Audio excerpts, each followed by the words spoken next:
Alrighty, here we go. My favorite thing to do in wrestling. Make picks that will more than likely be wrong, but maybe some will be right, maybe not, but let's just do this. But before we truly get started, my documentary covering the Ohio State versus Penn State rivalry during the 2018 season is out, so I would really appreciate if you would go over there and check it out. I'll link it in the video, obviously, but it will also be down in the description below. Also, I have a live reaction style video from last week going over my thoughts on the seeds. So if you want some more detail on these brackets before, well, they happen tomorrow at NCAA's, please go check that out as well. Finally, if I missed something in this video or if you have your own thoughts, please feel free to leave a comment in the comment section below, along with hitting those like and subscribe buttons while you're down there. Now, let's talk some NCAA Championship Wrestling with some TrueTan wrestling picks.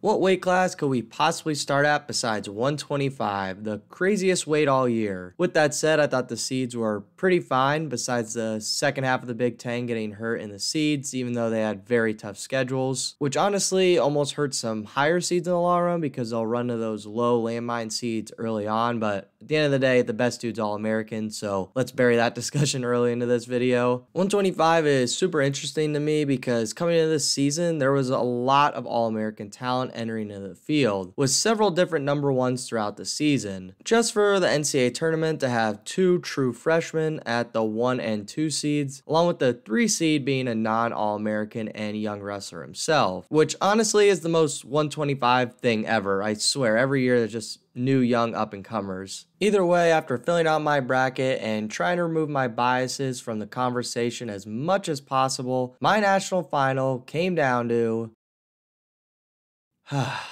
Richie Figueroa of Arizona State versus Luke Stanich of Lehigh. I'm sure the Penn State fans can do the math on how I came to that conclusion, but here we are. This is how I look at 125. I think the top side can totally implode on itself, and there's a lot of sections on the bottom side that I also think that can happen on. But unfortunately for Stanich, I think his second round match will be a huge test for him, and then his quarterfinal match against Camacho could be even crazier. Heck, if Spratley comes out of the other side, that could be a semifinal of Stanich versus Spratley, which he's lost to him before during the season. Ultimately though, I just have a little bit more faith in Stanich coming out of that bottom side than anyone coming out of the top side. To be honest, I have no faith in anyone that I'm picking to make the national finals. It's probably going to be two people we don't even expect. But for now, I'm picking Richie Figueroa over Luke Stanich in the 125 NCAA finals.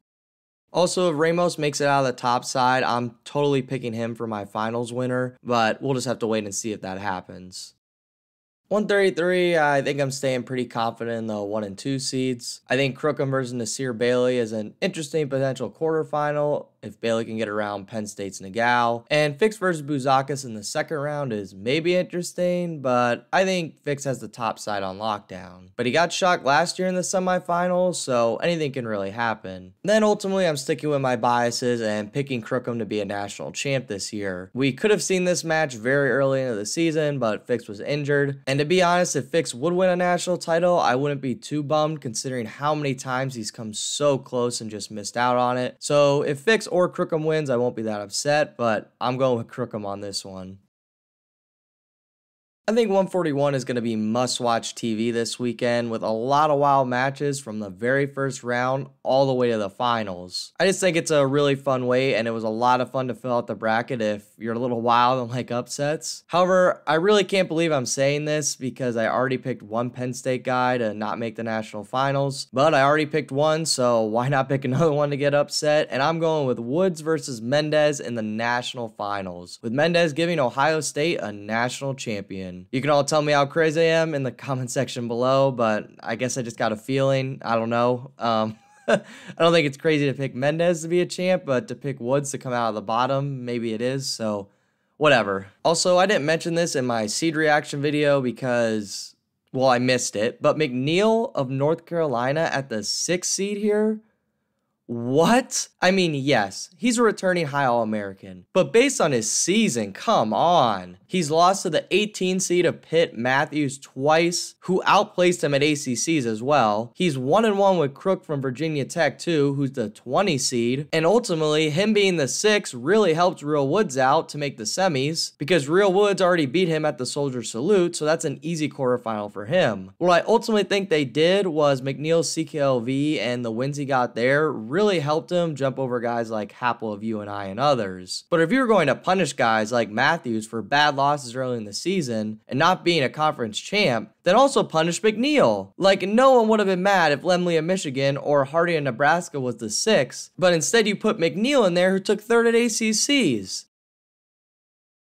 But anyway, I digress. Let's just move on. I just had to get that off my chest. Alrighty, 149, I kept it simple, but I also got a little crazy. Out of the top side, I'm going Ridge Lovett, find a way to beat Henson of Virginia Tech once again. Then on the bottom side, I went with the 7th seed and the first Penn State finalist and true freshman, Tyler Kasich. Kasich got his red shirt pulled and filled in for returning All-American Van Ness this season. To be honest, my reasoning for this is I've really liked Kasich this year. I think he's wrestled really well. Yeah, he's lost some matches maybe he shouldn't, and he's beat some guys maybe he shouldn't as well. But of all the tough guys on his side of the bracket, I think he matches up really well with them, so that's my main reason for picking him. My overall pick to win 149 is easily the Cornhusker Lovett of Nebraska. I think he's finally going to get it done and win his first national title. At the halfway point of the weight classes, we get to 157, which in my opinion is easily the deepest weight class. And if you look at some of the potential round 2 matches, you'll very much agree with me. Honestly, no one in this weight is going to have an easy match or easy route to get to the quarterfinals, which for me just spells a lot of fun for that second round on Thursday afternoon. You guys are probably going to think I'm crazy because not many of my weights are going to have the 1 versus 2 in the finals, because once again, I'm going away from the norm. I'm still picking Levi Haynes to make it out of the top side. That I'm sticking with the number 1 here. But for the bottom side of the bracket, I'm going with another Hawkeye to go on an upset run to give Iowa their second finalist in the North Dakota State transfer, Jared Franick. To be honest, I just really like his draw. He's coming in as a 10 seed and he'll more than likely have the 7 seed from Ohio Keller. And then he'll have the 2 seed Friday morning against Team of Arizona State, which I think is a very winnable match. It's 2 All-Americans battling it out. And then he'll either have Cardenas of Stanford or Shapiro of Cornell. And I think if Franick can use his experience and his tactics the right way, he can easily make the finals here. Well, maybe not easy, but I'm picking him to make the finals against Levi Haynes. And then, of course, I am going with the young Nittany Lion to win his first national title. 165, or as I think, the toughest weight class in the country, is going to have some fire semifinals. Carr versus O'Toole on the top side, and then more than likely Ramirez versus Messenbrick on the bottom. I was also really tempted to have Caliendo in the semis versus Messenbrick, meaning he upset Ramirez, but I really don't know if Iowa has that much in them Friday morning in the quarters, so you know what? Screw it. We're switching it up. I will have Messenbrick beating Caliendo to make the 165 NCAA Finals, giving Penn State another young finalist, going up against AWA teammate Keegan O'Toole of Missouri. And ultimately, I'm picking Keegan O'Toole. If there is anyone beating Messenbrick this year, it's easily Keegan O'Toole. Now, I think the very opposite could be true as well, but for now, I'm going with O'Toole, but I would love to see Messenbrick win, to be honest. I honestly think it is more interesting to see if anyone in the field can make the finals over Griffith and Mackay, but we'll just have to wait and see till March and see where the seeds fall. How crazy would it be if Griffith and Lewis were on the same side as Taraki and the bottom side was just totally a mess? Like, that'd be just wild, but I don't really think that will happen.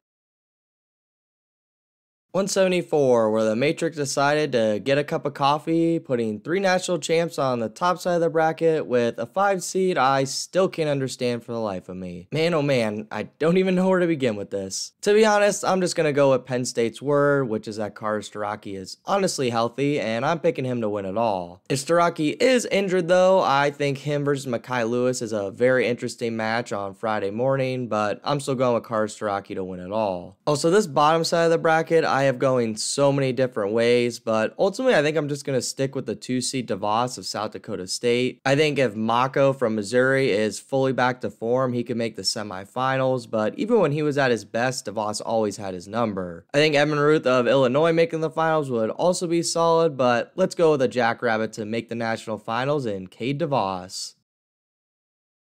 184 is the Kakaisen show that we're just all watching. Last year, Munoz of Oregon State sort of kept the match close in the semis, and Pinto only lost to him by 4 this season, which those two are more than likely going to be his semifinals opponents. I think they could maybe battle with Kakaisen, but ultimately he's my pick to win because you all know, purple's a cool color, he's an awesome wrestler, and I have a bias towards you and but I don't think I'm the only one picking Kakaisen to win this tournament. To be honest, the only man that I think can maybe beat him is Bernie Truax of Penn State. If Bernie doesn't make the national finals, he's obviously going to take 4th place to keep that tradition alive. The weird part is though, Truax is in a weird, superstitious gray area. Let me explain myself a little bit. He always shows up for the national tournament and upsets some really good wrestlers to place himself pretty high in the tournament. And now he's at Penn State, who is historically known to show up in the semifinals and hit some magical moments. I really wanted to pick Truax to win the entire bracket, but ultimately I'm going with Kakaisen just because I think he's gotten a lot better from the All-Star match, where I think Truax has kind of stayed the same.